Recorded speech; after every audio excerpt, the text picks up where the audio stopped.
Hi everyone, welcome to Confessions of a Fundraiser. This week we're speaking to Taslima, so I will let you introduce yourself. Hey guys, I'm Taslima and I'm a student at Loughborough University. I'm currently on my placement year, so my third year at Johnson & Johnson doing e-commerce, and I've signed up to climb Kilimanjaro for Dig Deep. Amazing, great. So to start with, what made you sign up to the challenge? What drew you to it in the first place?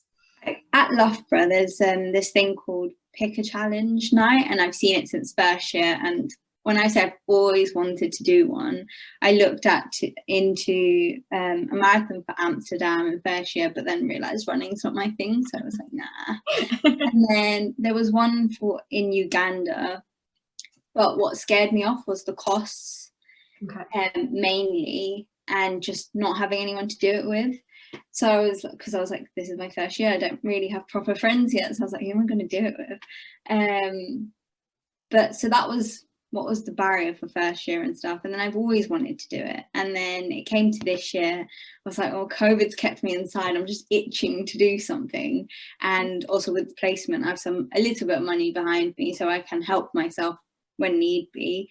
So that was helpful, and knowing that I didn't have a lot of registration fees, it wasn't massive, so it did push me in the direction of being like, you know what, Taz, just do it. And then my friend as well is on placement and she's doing it as well, so I turned her over to her and I was like, look, we have to do it, let's just do it.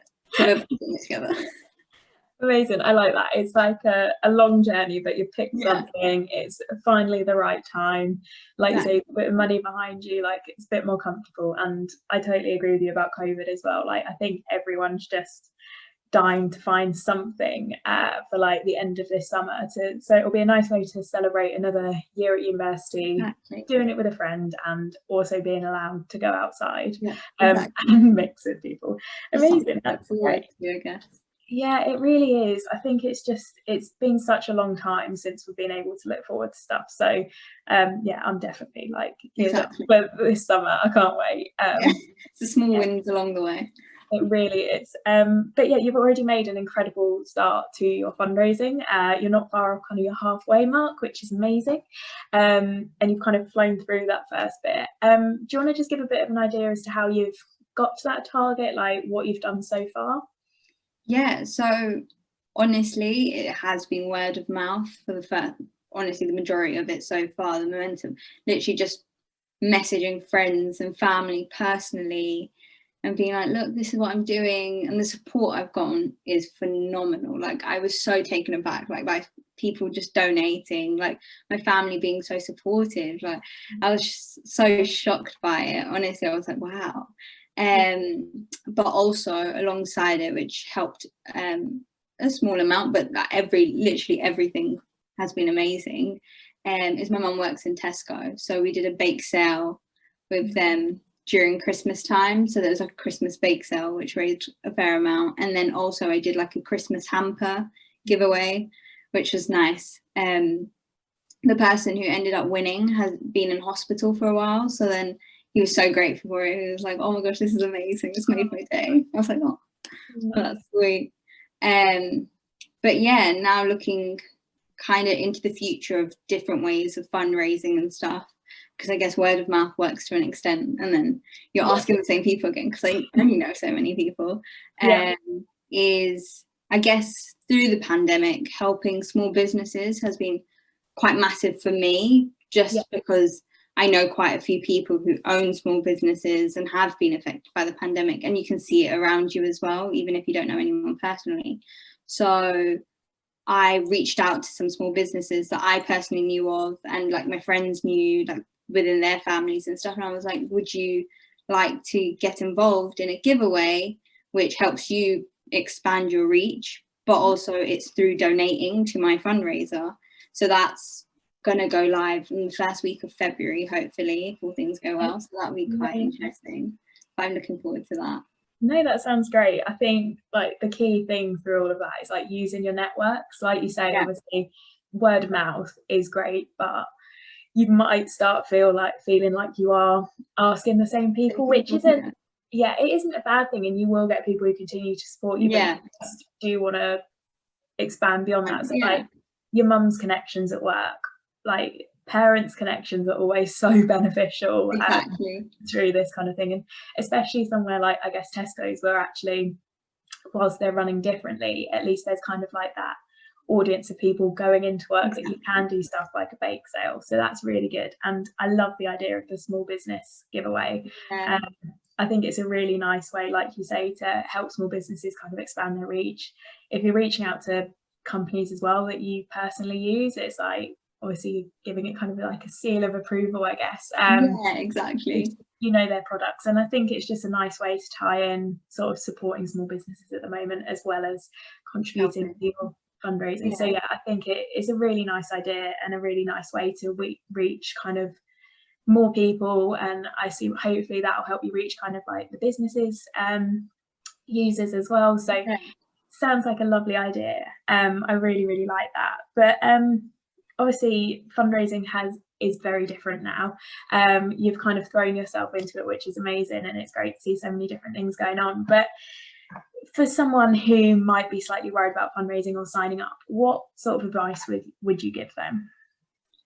I'd first say don't worry at all, because I mean, I've never properly fundraised, especially at this amount. Like the most fundraising I did, I think, was probably like in primary school, where I had loads of leftover books. So I did a book sale for like Haiti and Pakistan, and they had their floods and natural disasters. And that was years ago. And honestly, it's not like I was trying to raise £2,600. Yeah. So honestly, do not worry, because the support is there for you. And this, even if you may not know a lot of people to like do word of mouth, there's so much that, for example, Loughborough's leaders for the climb, they do so much as a group, so that you always have their network and uni and the support of them. And we had a call, I think, towards the start, which was like some ideas, and literally I noted down everything that was said, like which could be of help, even if like I don't use it, it's there in my back pocket if I ever need to pull it out. So I think my biggest word of advice is just do not worry about the amount. Just don't even look at it. Like it's like your uni debt. Don't look at it. Deal with it when you have to. It's like that. Just don't look at it and just do as much as you can, because the sport's there to help you get there, honestly. Amazing. Yeah, I agree from my point of view. I think, like you say, it is like, if you've done fundraising before, obviously that is good because you have experience, but also with like the situation that we're in at the moment, like no one's fundraised through a pandemic before, like no one has experience of that. So I think just adapting, having a few ideas to run with, give it a try, like what's the worst that can happen? And like with your events that you've done, they do adapt and change like as you go along, and it's just kind of like rolling with the punches. And yeah, I love the advice of not worrying about that final target. Like not at this current moment, that's nothing to worry about. Like just do what you can now. Yeah, I love that. That's great. And it's obviously working for you, so people should take that on board as well. Okay, so just to round off then, what are you most looking forward to, kind of either about the challenge or the coming months? Obviously hitting the target at the end will be amazing. And reaching the peak in August or September will be the highlight. I think it'll be a highlight for a lot of us, especially through the pandemic, like being like, wow, I did this through a pandemic, I raised this much money for charity, and then actually got to climb Kilimanjaro, which will be awesome. But I think it's not only looking forward to all of these things, it's reflecting. Like even in these past few months of fundraising, I've learned so much about myself and how I have to prioritize, because I'm also on my placement and I have work to do and uni work on top of it, and then prioritizing how I sort out my time, because I still want to give some love to the fundraiser and reaching out and networking and everything. So it's a lot of learning throughout as well that I'm doing, which is also great because it's helpful. No, it is. It's such a, like, I guess, dynamic experience, because it is, I think when people sign up, they either are really thinking about the fundraising or they're really thinking about the climb, but actually it's the whole journey in between Exactly. is massive, and you learn, like you say, you learn so much about yourself, you develop so many skills, and then you get to celebrate by climbing a mountain. And it obviously be really nice for you to celebrate with your friend that you've kind of signed up with, but also the team that you'll be a part of on the mountain. And hopefully that'll kind of give you more to reflect on as well. Like you'll definitely learn a lot about yourself while climbing too. There's no doubt about that.